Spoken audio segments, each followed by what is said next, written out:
Assalamualaikum warahmatullahi wabarakatuh. Perkenalkan, nama saya Yola Yusnani dari program studi pendidikan bahasa Inggris. Di sini saya akan mereview video episode 1 yaitu tentang The Edupreneur is the New Entrepreneur.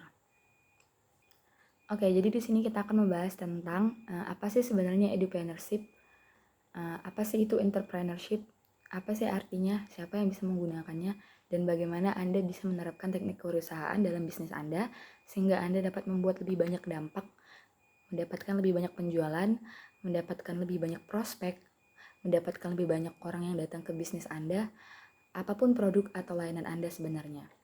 Nah, kewirausahaan sendiri bukan hanya tentang mengajar orang, bukan hanya tentang kursus online, ini bukan hanya tentang pendidikan. Tapi entrepreneurship adalah prinsip bisnis. Ini adalah metode bisnis untuk meningkatkan merek Anda secara signifikan dan membantu orang-orang Anda untuk melakukannya. Jadi itulah kemitraan Anda. Dari mana ini berasal? Sekarang pada awalnya saya benar-benar berpikir saya datang dengan istilah ini sendiri. Jadi saya merasa sangat senang dengan diri saya sendiri. Nah, suatu hari ketika saya datang dengan ide ini, jadi saya melakukan pencarian online dan saya sangat kecewa ketika saya mengetahui bahwa saya bukan orang yang pertama dan yang menemukannya sama sekali. Nah, itu sebenarnya secara tradisional telah digunakan di sektor pendidikan sekolah dasar. Jadi saya melihat bahwa istilah ini telah digunakan untuk guru sekolah yang telah keluar dari sistem pendidikan untuk bekerja sendiri seperti guru lepas yang bekerja di bawah sistem pendidikan formal. Tapi saya melihat pendidikan dan edupreneur sebagai suatu yang sangat berbeda dengan itu. Jadi saya tahu bahwa meskipun kata itu telah digunakan sebelumnya, definisi dan model yang saya lihat sama sekali tidak dan pada dasarnya baru dan berbeda dalam cara saya menyajikan di luar sana. Nah, saat saya melakukan pencarian saya melihat beberapa banyak orang yang mengidentifikasi diri mereka sebagai edupreneur. Dan apa yang saya temukan adalah bahwa tidak ada seorang pun di luar sana yang menyebut diri mereka seperti itu.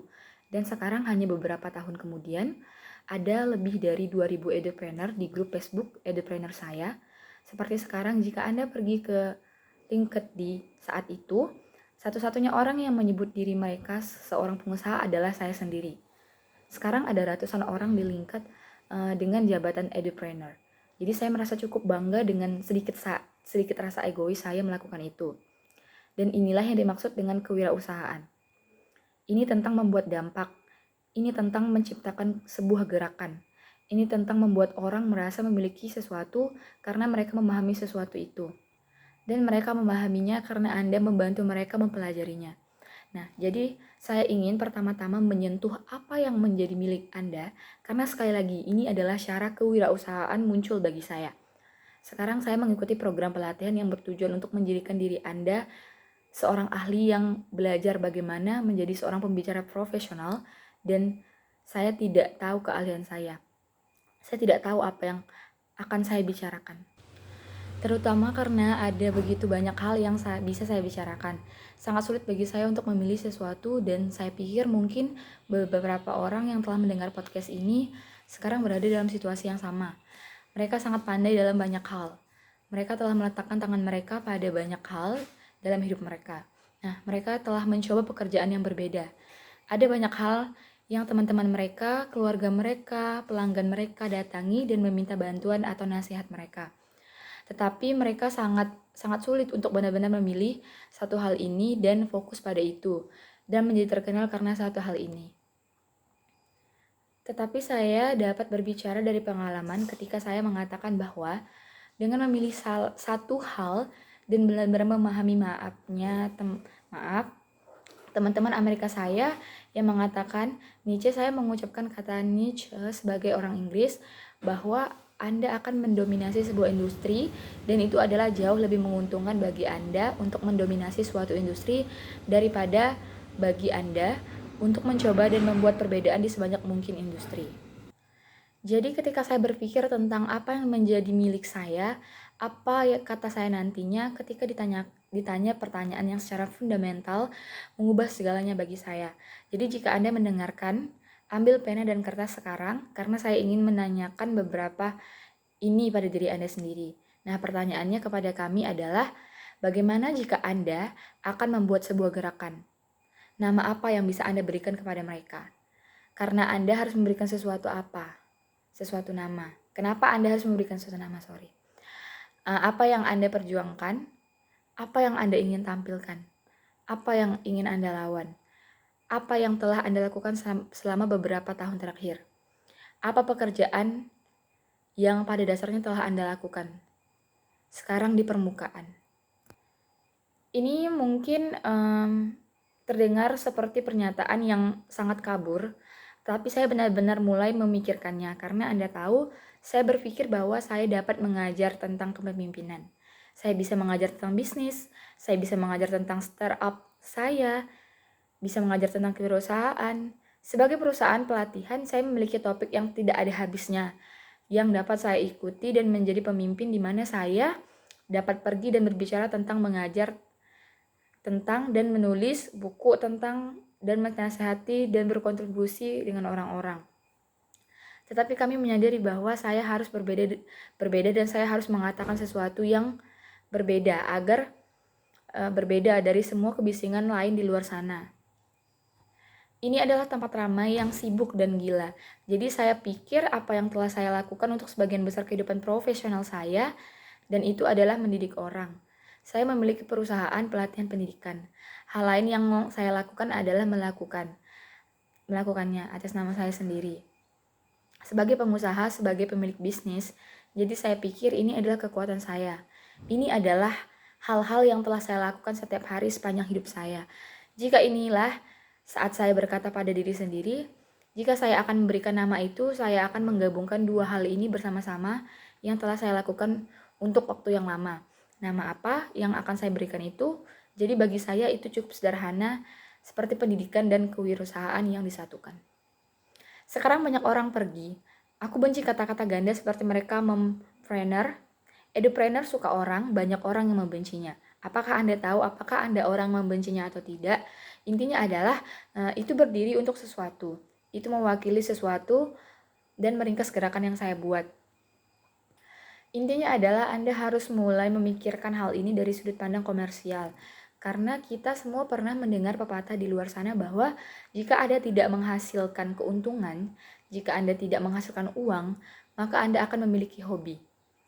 Saya pikir Gary Vee lah yang benar-benar membawa yang satu itu ke rumah banyak orang sehingga Anda tidak memiliki bisnis. Jika Anda tidak menghasilkan uang, saya sebenarnya baru-baru ini menghadiri konferensi.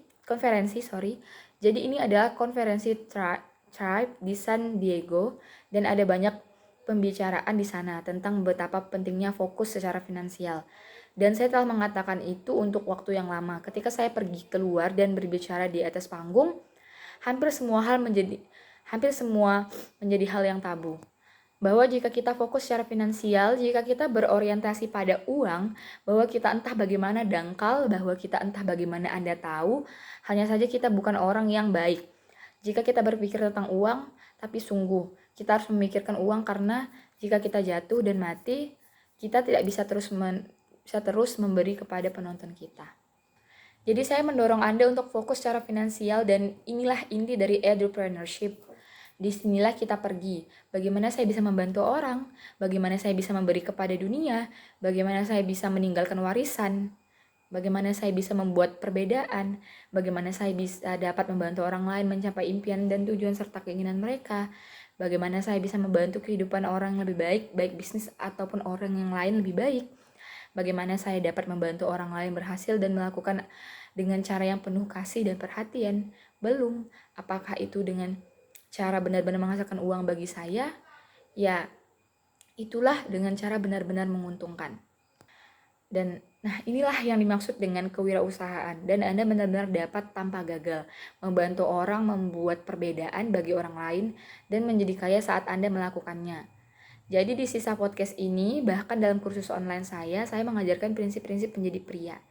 Orang hebat menjadi pengusaha dan pemilik bisnis yang hebat dengan bersikap baik menggunakan prinsip-prinsip kewirausahaan, yaitu berbagi pengetahuan Anda dalam sebuah cara yang menguntungkan. Sekarang saya sebutkan sebelumnya tentang bagaimana ini tidak harus dilakukan hanya melalui pelatihan tradisional, itu tidak bisa dilakukan dengan kursus online. Pendidikan bisa datang dalam berbagai bentuk, dan saya membicarakan hal ini melalui sebuah cerita yang benar-benar mengubah hidup saya menggunakan apa yang membawa saya ke dunia pendidikan. Nah, jadi apa saja sih berbagai bentuk dan metode yang dapat kita gunakan untuk mendidik pasar kita? Nah, sekarang semua ini adalah hal-hal yang sudah kita kenal.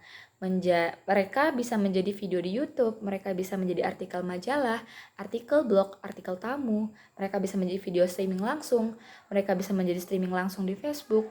Sekarang ada Persikop, ada juga blog sekarang yang sudah ada banyak lain seperti Merkat, ada banyak layanan streaming langsung lainnya yang dapat Anda gunakan di luar sana dengan cara yang luar biasa untuk mengedukasi pasar Anda.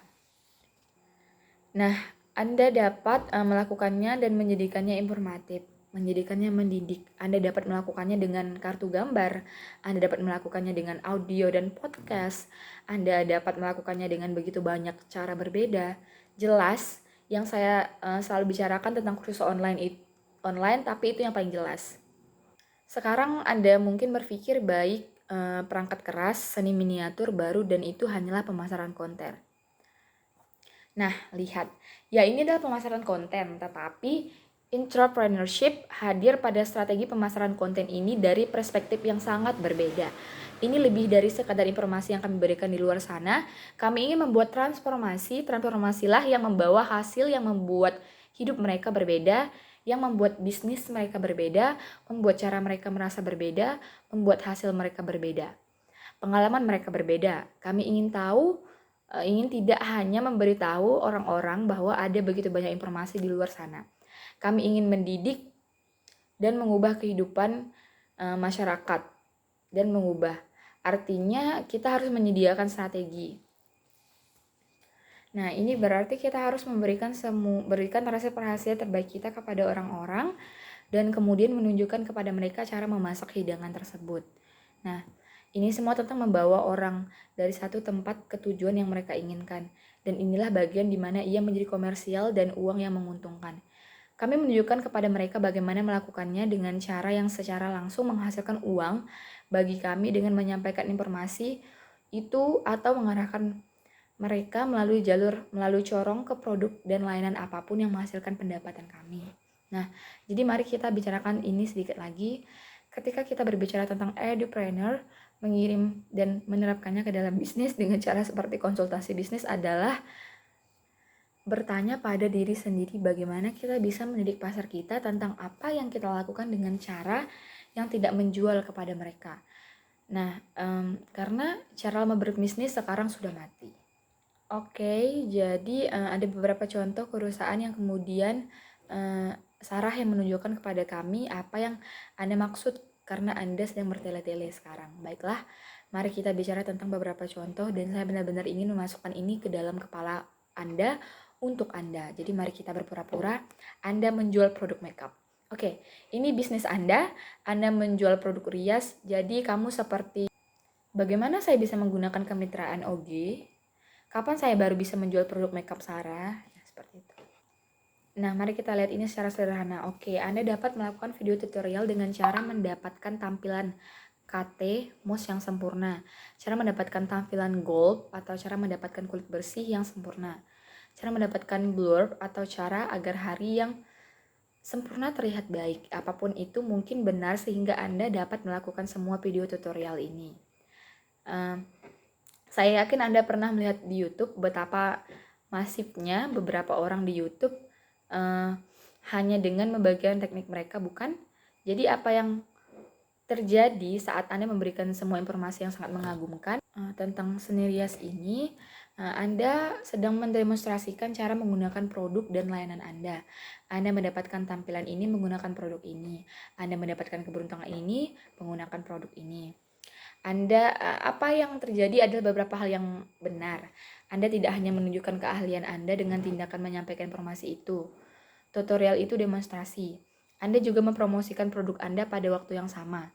Sekarang selama saya melihat Anda memiliki tautan dalam deskripsi video tersebut, kembali ke produk Anda atau ke situs web Anda atau ke layanan Anda, maka Anda jelas akan melakukan dengan cara menguntungkan. Jadi contoh lain mungkin mari kita berpura-pura Anda memiliki layanan, mari kita berpura-pura Anda melakukan desain web or jasa. Sekarang inilah pertanyaan lucu.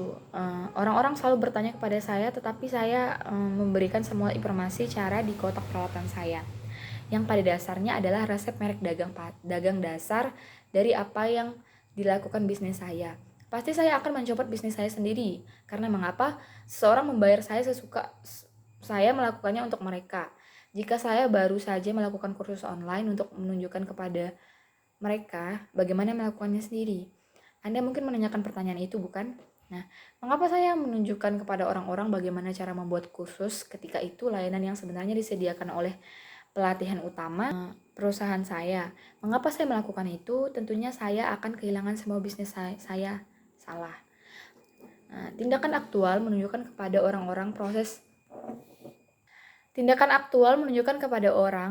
proses langkah demi langkah menyelesaikan tugas atau mendapatkan hasil tertentu. Sebenarnya itu telah meningkatkan penjualan saya secara dramatis. Karena apa yang terjadi?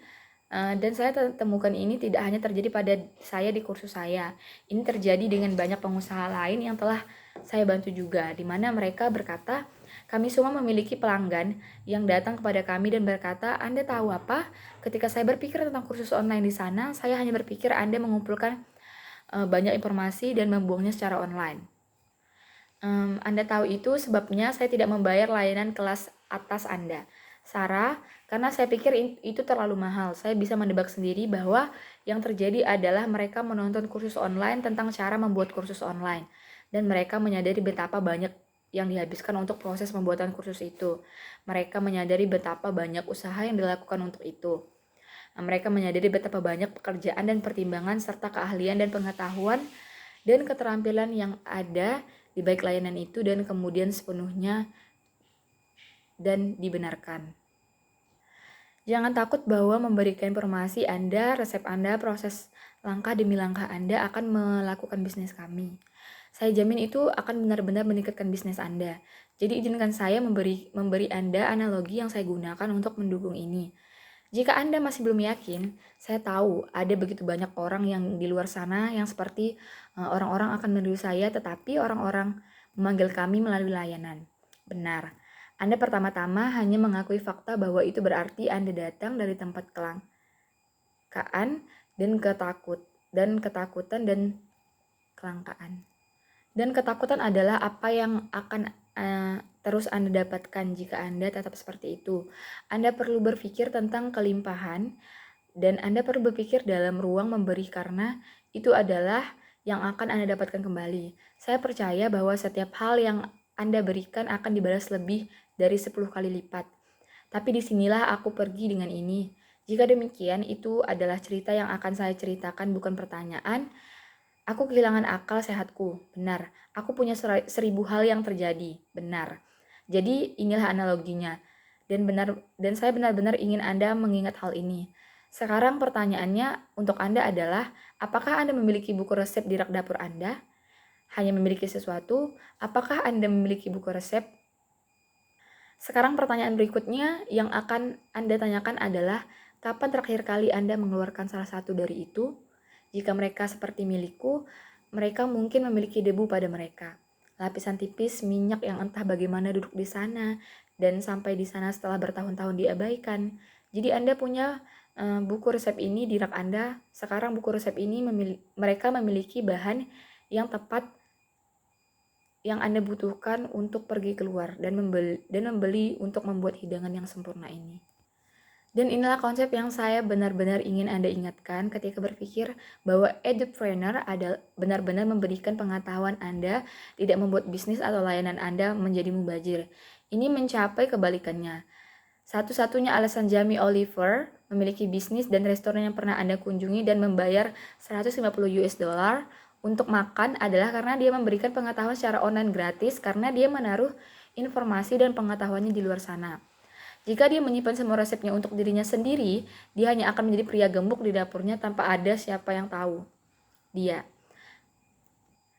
Tindakan sebenarnya memberikan informasi itu adalah apa yang membuatnya besar dan kaya dan terkenal dan memiliki banyak buku dan kursus dan akademi dan sekolah dan restoran yang membayarnya dengan banyak uang.